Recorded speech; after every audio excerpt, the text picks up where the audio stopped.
Hola, hola estudiantes de grado décimo en Cátedra La Paz. El día de hoy vamos a trabajar nuestro tercer tema, la clasificación histórica de los derechos humanos. Así que iniciemos.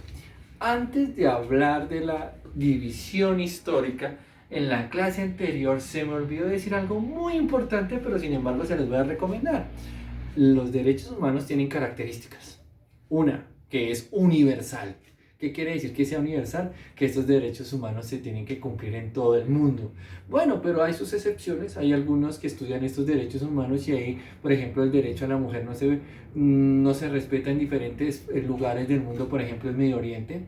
Eso es muy relativo, no siempre todos los derechos son universales. Otro que son inalienables significa que es que yo no tengo porque, ay no, venga, yo le doy el derecho de la salud, pero si usted a cambio me da el derecho de la paz, esos derechos no pueden ser así.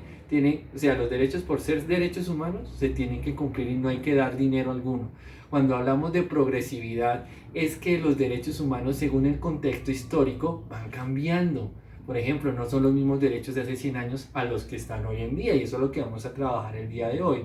Está la inviolabilidad. Un derecho humano no se puede violar para nada, se tiene que respetar esos conceptos. Entonces, para que tengan en cuenta esas características que en cierta forma encierran los derechos humanos y que se me olvidó hablar en la clase anterior.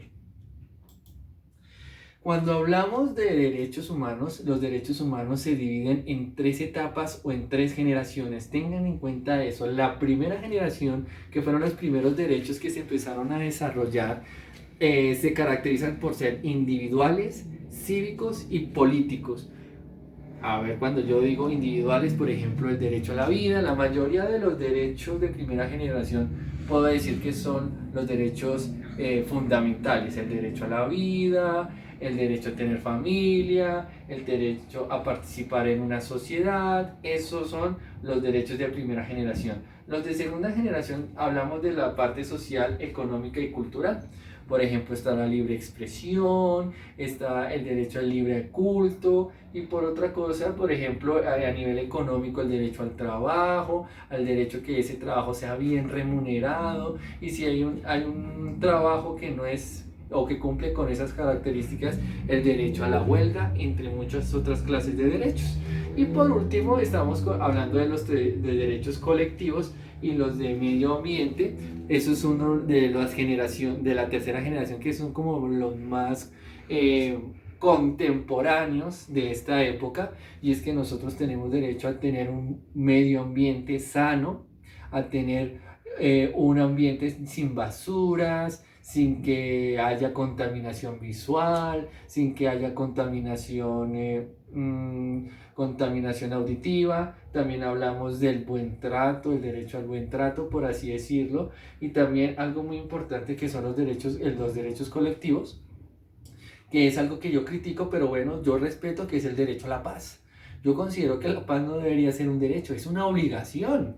Es una obligación que toda sociedad debe dar a su pueblo, a su sociedad, y no que es que porque tenemos, es como yo, o sea, no es permitido desde ningún momento, desde ningún punto de vista, decir que la paz sea un derecho, pero hay que tener en cuenta que según los derechos de tercera generación, la paz hace parte de ese grupo de derechos.